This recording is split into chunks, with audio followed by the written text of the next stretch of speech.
नमस्कार दोस्तों। अ, आज मैं आप सबके साथ जो किसान प्रोटेस्ट हो रहा है कंट्री वाइड में, उसके ऊपर बात करना चाहता हूँ।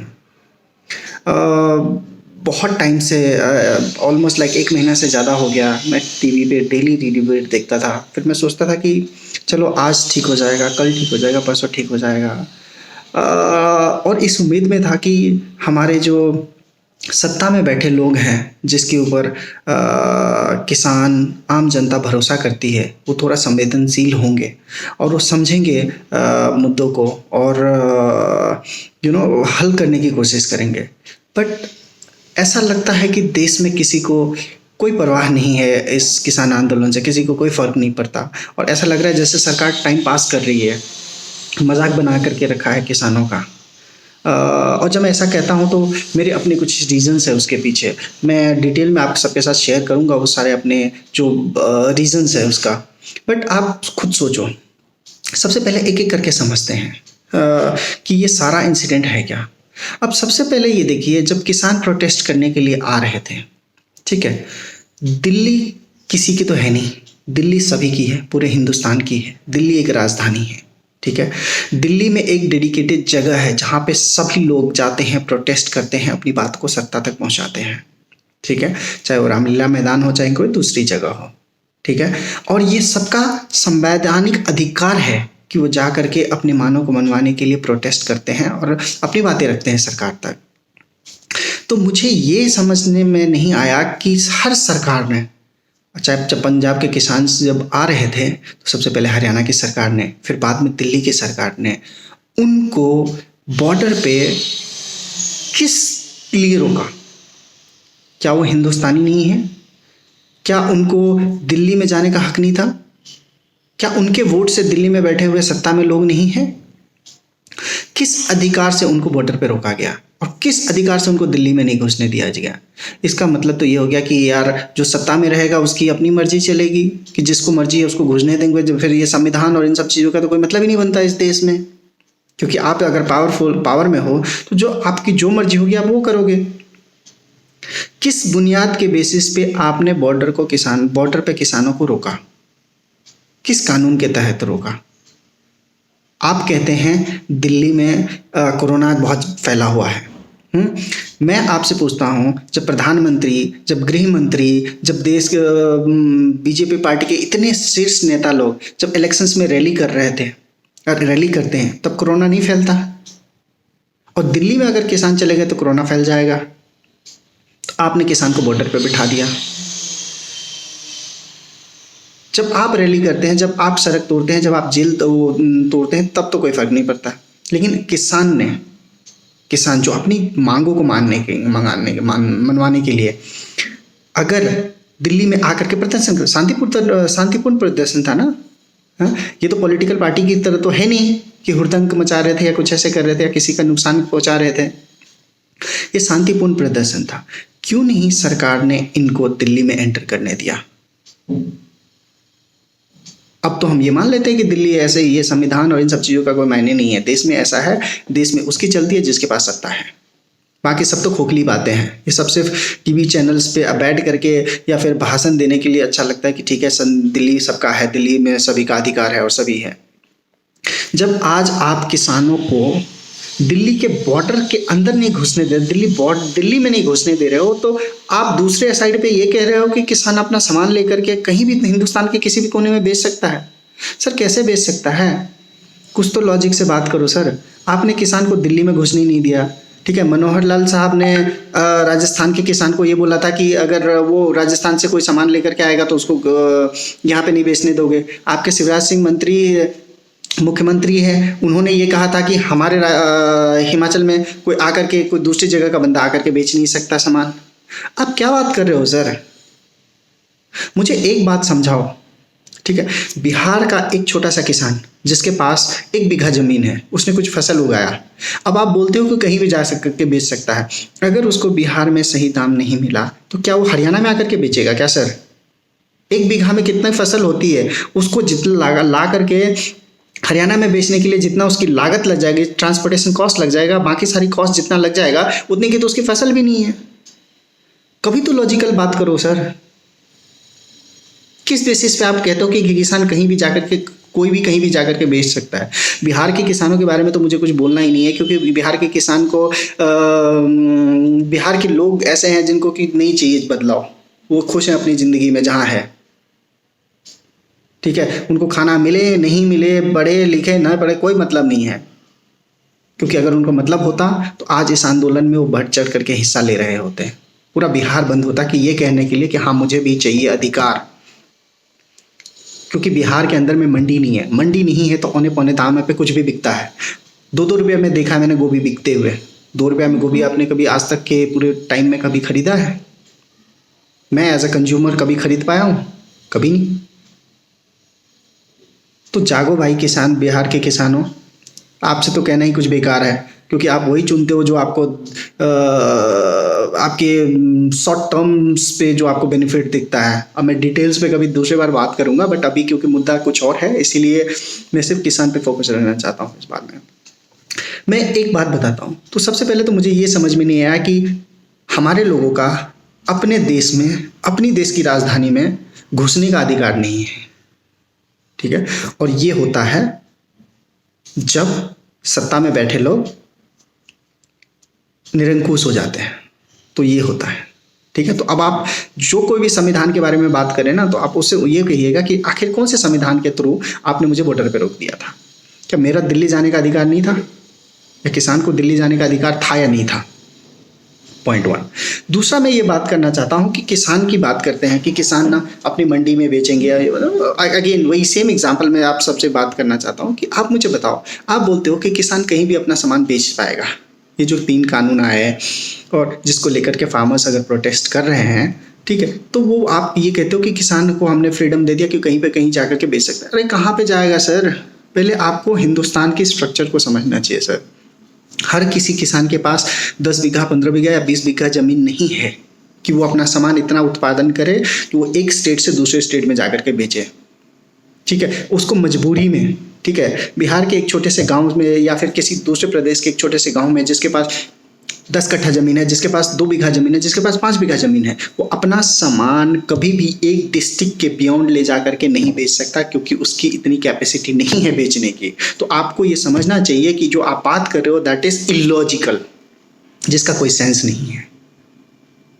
अगर सेंस होता, ठीक है, तो आपके खुद के दो मुख्यमंत्री, जिनका मैंने पहले भी जिक्र किया, मनोहर लाल खट्टर साहब और दूसरा शिवराज सिंह साहब, ये कभी नहीं कहते कि हम अपने प्रदेश में किसी और को नहीं बेचने देंगे।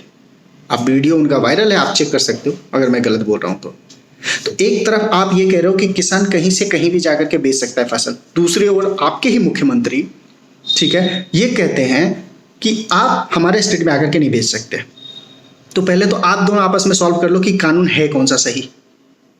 किसानों को समझाने के बदले आप लोग बोलते हो कि किसान पढ़े लिखे नहीं है, समझदार नहीं है। आप भूल जाते हो मैक्सिमम IAS IPS किसान के बच्चे निकालते हैं। आप भूल जाते हो मैक्सिमम डॉक्टर इंजीनियर्स किसान के बेटे निकालते हैं। आप भूल जाते हो मैक्सिमम साइंटिस्ट टॉप मोस्ट जिसकी इंजीनियरिंग या जिस भी बारे में बात करो वो सारे किसान के बच्चे होते हैं।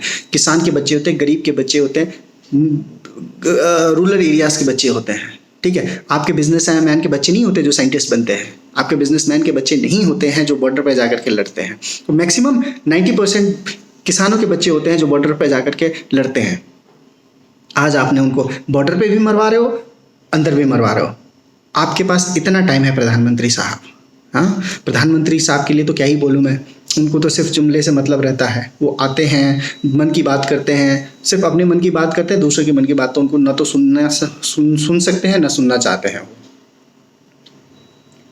फार्मर दिवस था, वो सिर्फ अपने भाषणों में लंबे लंबे भाषण करते हैं। मतलब उनके पास इतना टाइम है कि वो विदर्भ के और हिमाचल के फार्मर्स को फेस टू फेस बात करें, हाँ, लेकिन उनके पास इतना टाइम नहीं है कि जिस जगह पे वो बैठे हुए हैं उसके बॉर्डर्स पे किसानों की एक महासभा बैठी हुई है। अलग अलग बॉर्डर्स पे किसानों का एक पूरा हुजूम बैठा हुआ है, आप उनसे जाकर के बात करते। अरे आप सोचो, इसका जस्ट एक दूसरा साइड देखो कि अगर आप यही काम अगर आपने ऐसे करके किया होता कि चलो ठीक है, किसान हमारे बॉर्डर्स पे बैठे हुए हैं, मैं जाकर के मिलता हूँ। आप सोचो अगले बार 300 की बजाय 500 सीट मिलते हैं आपको, 400 सीट मिलते हैं, सॉरी। बट आप, क्योंकि आप सत्ता के नशे में इतने पगला गए हो कि आपको ये फर्क ही नहीं पड़ता कि कोई वोट करे नहीं करे क्या करे, क्योंकि आपको पैसे दिखता है, आपको अपने दोस्त दिखते हैं। ठीक है, आप ये कहते हो, चलिए एक और आप पॉइंट बोलते हैं कि प्रधानमंत्री ने कहा भरोसा कर ले। सर, प्रधानमंत्री के ऊपर तो कतई भी भरोसा नहीं कर सकते हम, क्योंकि प्रधानमंत्री हर बार झूठ बोलता है। प्रधानमंत्री ने बोला था 2 लाख रोजगार दूंगा, 2 करोड़ रोजगार दूंगा, लोगों को झूठ बोला। प्रधानमंत्री ने बोला था सबके अकाउंट में 15-15 लाख रुपए आएंगे, वो झूठ बोल दिया प्रधानमंत्री ने। प्रधानमंत्री ने यहाँ तक भी बोला था कि जब मैं आऊँगा तो 35 रुपये डीजल पेट्रोल के प्राइस हो जाएंगे, वो आप झूठ बोला। तो प्रधानमंत्री की झूठ की तो पूरी लिस्ट है, और प्रधानमंत्री तो कोई ठिकाना तो है नहीं, क्योंकि वो जब सीएम थे तो कुछ और बात करते थे, जब पीएम है तो कुछ और बात करते हैं, तो उनका तो वैसे ही कोई भरोसा नहीं है, वो कभी भी पलट जाते हैं। तो ऐसे प्रधानमंत्री के बातों के ऊपर भरोसा करना मतलब ये है कि अपने आप के ऊपर अपने आप को गड्ढे में डालने के बराबर है।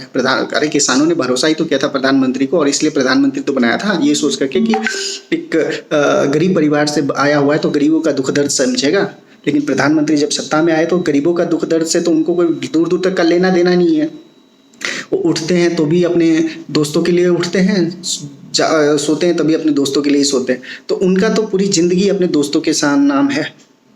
ठीक है, दूसरी बात, इसमें एक और इम्पोर्टेंट बात कही गई थी इसको लेकर के कि मैं एक कि किसान कहीं भी किस सामान को कैसे, अगर मंडी बन जाएगी तो दोनों व्यवस्था रहेगी। सो बेसिकली किसान, उनका क्या कहना था कि किसान चाहे तो अपनी मंडी में भी बेच देगा, एमएसपी हमेशा से रहेगी। अब किसान चाहे तो मंडी में बेचे, सरकारी मंडी में बेच दे, या फिर प्राइवेट प्लेयर्स को बेच दे, ये कहा गया था। राइट, अब मैं आपको एक एग्जाम्पल दे करके समझाना चाहता हूँ।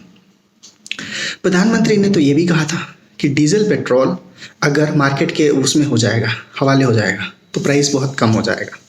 राइट, आज की डेट में क्या हो रहा है, तो मार्केट के हवाले ही है ना। $40 प्राइस है कच्चे तेल का, और प्राइस कितना है पेट्रोल का, 90 रुपीज़। कुछ कुछ स्टेट प्रदेश में 90 रुपीज़ है, कुछ कुछ जगह पे 80 रुपीज़ भी है। ठीक है, तो ये तो आपका पॉलिसी है, ये तो आपकी सोच है। ठीक है, आपने कहा था गैस सिलेंडर्स अगर बढ़ता है, दाम बढ़ता है, हमने देखा था आपके सारी चीज़ों को, और आपके राज में हम देखते हैं, हमने देखा था स्मृति मैडम कैसे मतलब 50 रुपया बढ़ गया था तो कैसे रोड पे धड्डा देने बैठ गई थी, और किस तरह से सिलेंडर लेकर के चूड़ियाँ भेज रही थी और बाकी चीज़ें। आज के टाइम में तो कोई नहीं आता, तो आपके ऊपर तो भरोसा वैसे ही नहीं किया जा सकता। और अगर आप इतने कॉन्फिडेंट हैं कि ये सारी चीज़ें किसानों को फायदे की, तो लॉ बना करके दे दो। बाकी चीज़ों में लॉ बनाने का आपके पास टाइम है, तो इस चीज़ों में लॉ बनाने का टाइम क्यों नहीं है आपके पास? क्यों नहीं लॉ बना करके किसानों को छोड़ देते हो? किसान को बोल देखने दो।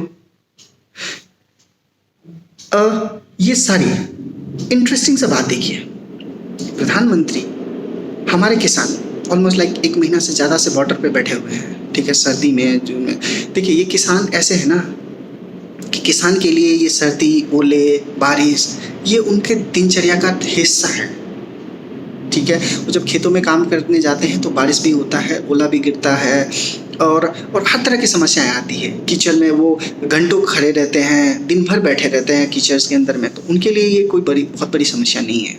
बट उनके लिए ये समस्या जरूर है कि अगर आज वो खड़ा नहीं रहे तो कल जा कर के उनके बच्चे वो नहीं रहेंगे, बच्चों का पेट नहीं पलेगा।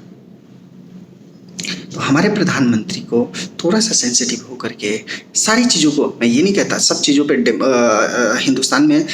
हिंदुस्तान को चलाने के लिए आपको ऐसा नहीं है कि किसी एक सेक्शन को लेकर के चल सकते हो, आपको हर सेगमेंट को लेना पड़ेगा। आपको किसान को भी लेना पड़ेगा, बिजनेसमैन को भी लेकर के चलना पड़ेगा, सबको लेना चाहिए। बट ऐसा क्यों है कि सिर्फ आप एक सेगमेंट्स को लेकर के चल रहे हो, और फिर भी माइनस जीडीपी आपके 23% पे है।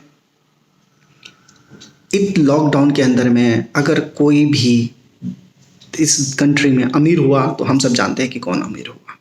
अगर किसी को फायदा हुआ तो किसको फायदा हुआ हम सभी जानते हैं। ठीक है, तो एक और भी लास्ट बात में सर जो आपसे आप लोगों से भाई कहना चाहता हूँ, किसान भाइयों, आप अपनी मांगों पे जायज हो, आपकी मांग सही है। ठीक है, आपको भरोसा या बिलीव, विश्वास, इन सारी चीज़ों पे बिल्कुल भी नहीं जाना चाहिए। आपको अगर, क्योंकि आप जानते हो कि इस देश में सत्ताधारी लोग कैसे भरोसे का मजाक उड़ाते हैं। जब वो सीएम रहते हैं तो कुछ और बात करते हैं, जब पीएम बन जाते हैं तो कुछ और बात करते हैं। तो आपको तो भरोसा बिल्कुल भी नहीं करना चाहिए। ये देश आपका है, आप इस देश के अन्नदाता हो, ठीक है। लोग आपको खालिस्तानी बोले, पाकिस्तानी बोले, कहीं के भी बोले, ठीक है, कोई फर्क नहीं पड़ता सर।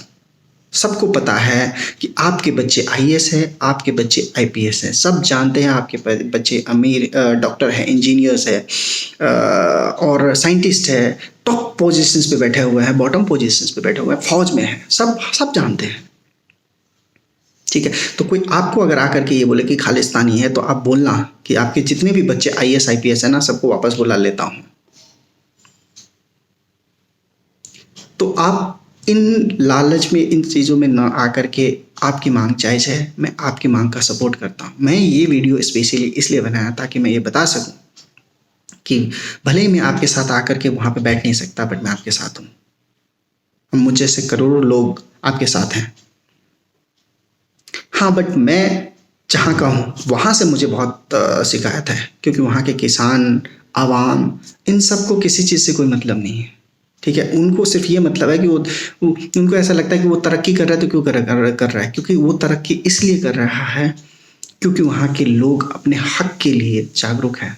आपको तो अपने हक चाहिए नहीं, आपको तो मंडी चाहिए नहीं, आप तो खुश हो बहुत। आप तो बस जौने पौने दाव में अपने सामान बेच रहे हो, आप तो खुश रहो, क्योंकि आप कहीं भी किसी भी स्टेट में जाकर के अपना सामान बेच सकते हो, भले ही आपकी 2 गट्ठे की ज़मीन हो।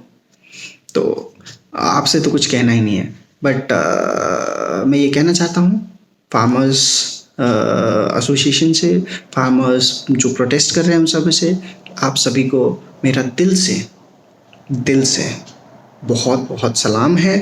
आप लोग अपने हक की लड़ाई लड़ रहे हो, आपका हक जायज़ है और आपको आपका हक मिलना चाहिए।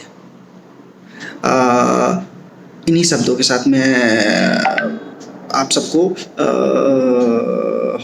इस उम्मीद के साथ यहाँ पे बंद कर रहा हूँ कि शायद सत्ता में बैठे कुछ लोगों को ये समझ में आए कि आप दुख में हो, तकलीफ में हो, आपकी चीज़ मांगे जायज़ है और वो कुछ न समाधान निकाले। तो एक बार फिर से मैं ये सभी बताना चाहता हूँ आप सबको कि मैं किसान के साथ हूँ, मैं किसान का बेटा हूँ, मैं किसान की घर से आया हुआ हूँ और मैं किसान को सपोर्ट करता हूँ, ठीक है। दुनिया का ये सच्चाई है कि नो फार्मर्स नो फूड, ठीक है। और इसीलिए अगर मैं अपनी टेबल पे, अपने डाइनिंग टेबल पे अगर मुझे कुछ खाने को मिल रहा है तो इसमें आपका योगदान है, और इसीलिए आपकी मांगे जरूर पूरी होनी चाहिए। धन्यवाद।